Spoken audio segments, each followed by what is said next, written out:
To my friends and family here in the tower, which is any and all of you that listen to this, it was nice knowing you. We had a fun ride. I think after the Speaker and Vanguard get a hold of this report, I won't be around for much longer within the walls of the city. I fear my fate will be similar to that of Toland and Osiris, and even in part, that of Lysander. Exiled.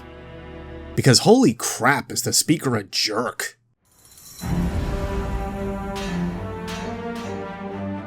Hey everybody, it's your buddy Beard Grizzly. There I was one day on Twitter, and a fan says, "Hey, I think the Speaker's a jerk. Wanna know why?"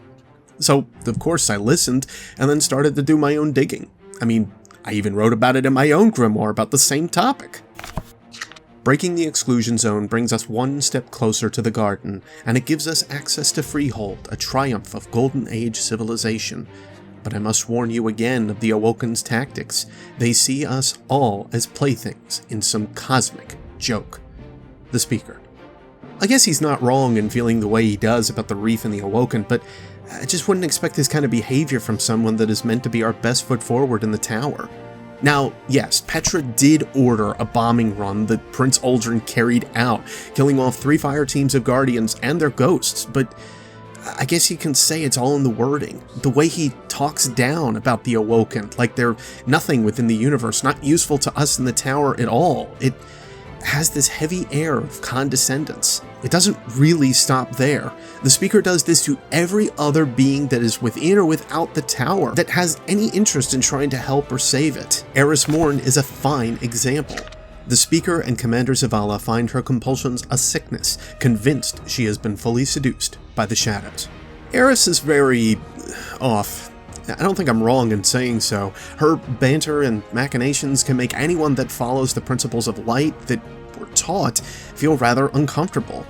Her goals are still very much the same as ours, wanting to cut down the Hive and any other heavy threats that may link back to the tower. It could be because of her time spent with Toland, however, that the Speaker really doesn't want Eris to be around. We found Toland. Toland tells us that Crota's presence in our world is a shadow, that its true power resides in another world forged by his will. We must pass through a keyhole between realities, navigate the seething midnight of Crota's world mind, and overthrow the ascendant champions that gather to his throne. Toland speaks, he hardly seems mad at times, of the terrible things that await us. A secret song he hungers to learn, and the issue of that song, an ashen, burning star husk that looms above, the utter antithesis of life. He talks of it with a curious ambition I do not want to understand. Note that though Ariana 3 seems to not have any contact with Toland previously, she is under the impression that he is a madman. Well, that's certainly not too far wrong, but I would wonder how long Toland has been on his own, since isolation does tend to make someone go a bit cuckoo.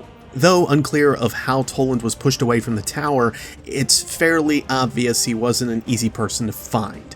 Toland's teachings and ideas had bordered on the very crazy to what the Speaker was preaching, so one way or another he left the tower. Ultimately, Toland's goal was to inform us of the threat of Crota and other Hive coming to Earth. I'm sure his end goal changed over his exile, however. Omar, these blades cut down more Guardians than I can count. Vel, hundreds. Ariana 3, thousands. The Vanguard should have known better. Toland, I tried to warn them. With information that could possibly help survive and weather a storm of assault and possible invasion, the question is why the Speaker wanted nothing to do with Toland's warnings. Was it simply because Toland had ideas counter to what the Speaker was speaking? Olen Tan is another prime example, showcasing another situation that may have been averted faster had the Speaker just listened. Like the Speaker said, everything is connected within the light. Now that I know to look for it, and from the data we gathered, I'll be able to pinpoint it to find the ritual they're performing. We have to stop them, Guardian. Ghost. Excuse you and your shell, Ghost. The Speaker was right? Your discovery is perhaps the greatest of our time. If the Hive were able to infect the Traveler through this long-lost shard of its battered shell, Ulan-Tan's theory may be true. All light remains connected across space and time. We cannot let our enemies use this power against us. Ikora Ray. The speaker knew about the shard, or at least something like it, being missing ahead of time, and knew of the Traveler not being able to recover its power, but yet didn't heed the warnings passed down by Olen Tan. And yes, the two of them did talk. The Sun Singer is proof that the light is everywhere. The wings of radiance allow a guardian to fly beyond the veil. What further proof do you need, speaker? Olen Tan. Then again, it's not like the speaker wanted anything to do with Osiris either, and Osiris was considered to be one of his closest disciples. I watched as you grew tired of strike missions and the grueling, unproductive sessions with the Cryptarchs. That was when I took you under my wing. I saw a future in you, but your curiosity was voracious. How much of a guardian's personality and memories were true? How much had been fabricated by their ghost? Did guardians share particular personality traits, a willingness to yield to authority, a tendency to do anything anyone asked for the promise of uncertain reward, a blind knight-errant mentality? Had the Traveler manufactured all of you as living weapons? I admit I found your questions divisive and disloyal, and I feared you might be capable of breaking our unity when the city's position had grown so tenuous. Why divert attention away from the Traveler, our only hope? I fear you have become as obsessed with the Vex as Toland has with the Hive. I've heard your own insane prophecies about pits and dead Hive kings, and of Crota, which now I cannot deny. The speaker took a few underneath his tutelage, which included Osiris and Saint 14. Of course, the Saint 14 part can be argued where the speaker refers to him as my son, but there is something true of what the speaker sends Saint out to do. No, not this time. I have word that Osiris was seen on Mercury, the Caloris Basin. He's turned his mind back to the Vex. Mercury? Too many channels to know. You activate one, you start to feed its veins. He threatens our peace. Your duty, my son. You must never forget. I cannot. The ghost killed the feed and waited for its guardian's words. Ghost, prepare my Vex arsenal and plot a course for Mercury. That old man is about to wake up hell. The speaker has Saint 14 by a leash with the teachings of the light. Osiris and Saint were very close battle companions during the old days of the Battle of Six Fronts. In fact, Saint's recommendation was what led the speaker to take Osiris under his wing. Still, Saint 14 was all too eager to rush headlong to stop whatever Osiris might be doing, which led to Saint seemingly vanishing from that point on. This is now several counts against the speaker for not heeding the wisdom and ideas that differed from his own. So far, what is the speaker responsible for from this information? He questions Eris and her loyalty, and thank the Traveler Ikora pushed for her to stay as part of her hidden, otherwise we may never have known about Crota or even Oryx. He seemingly pushed Toland out of the tower for having darker thoughts of a dark enemy, where his only true crime was trying to warn the tower of a coming invasion and dabbling into darker parts of the now current world. He pushes Osiris out of the tower for grounds that he wants to find answers, and that he does so in an obsessive way akin to that of Toland. His only crime wanting to find the truth? To learn more? To understand how to kill the darkness? To unravel mysteries of the Vex and Vault of Glass? Isn't that kind of what we're supposed to be doing? He pushed Saint 14 to go find Osiris for one reason or another, which resulted in us losing a champion of the tower. Did they join forces? Did Saint 14 find and stop Osiris? Where are they both? Lastly, he questions the ideas of Olen Tan as simply being the words of a crazy person. While the Traveler still suffered, losing power, he discards the idea that all light is linked from across distances. You know, the Traveler. The thing he speaks for, the thing he's sworn to protect, the thing he seemingly knows all about. The speaker has his hook so far into Zavala, and here is where it all starts to come together. The speaker is the biggest huckster in the galaxy. Yeah, I said it. He's a con artist. He has absolutely no idea what he's doing, except for snuffing out any and all interests that are counter or deviant to his own, to simply protect his position in the tower. Mind the speaker's wise words. I believe he speaks for the Traveler. Commander Zavala. When I told the speaker of what you had done, he was quiet for a moment. Then he said, "A great shadow has been lifted from our realm." I believe that to be his way of saying he is proud of all you have accomplished. Zavala. Even our ghosts are drawn into the beliefs of the speaker. We left the moon to keep the hive in check. If the speaker has lifted lunar interdiction, well, he knows things we don't, right? Ghost.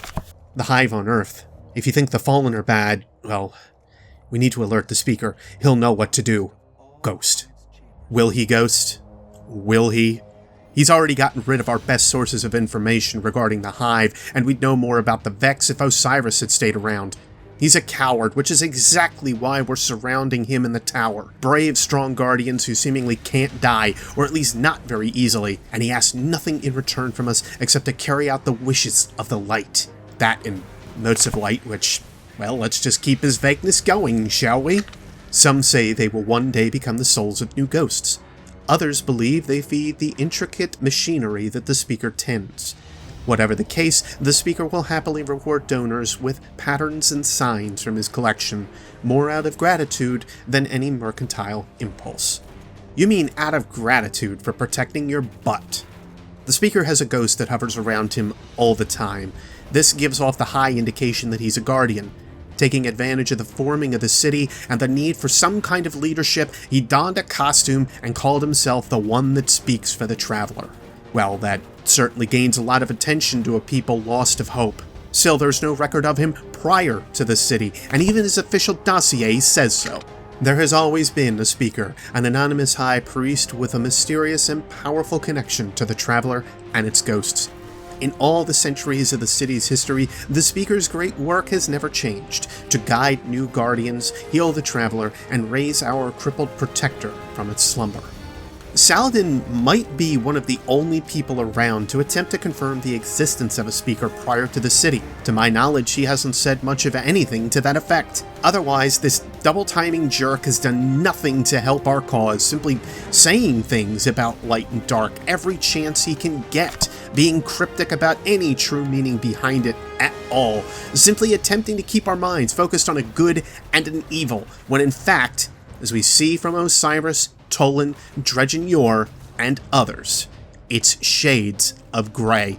He pushes ideas of working together, of not denying any ally their quest, but his actions speak very differently.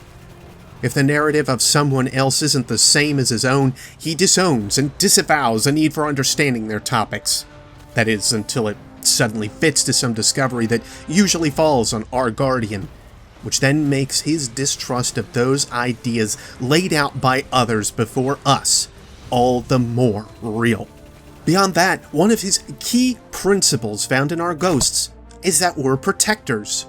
In its dying breath, the traveler created the ghosts to seek out those who can wield its light as a weapon, guardians to protect us and do what the traveler itself no longer can. Realistically, this wouldn't be the case if not for someone with a vision earlier of our role as protectors. Radagast, someone that had a lot more backbone than this waste of a perfectly good-looking room in the tower. Before this, we were at war over land and people. Our ghosts didn't innately make us into protectors. It had to be instilled in us that was our job.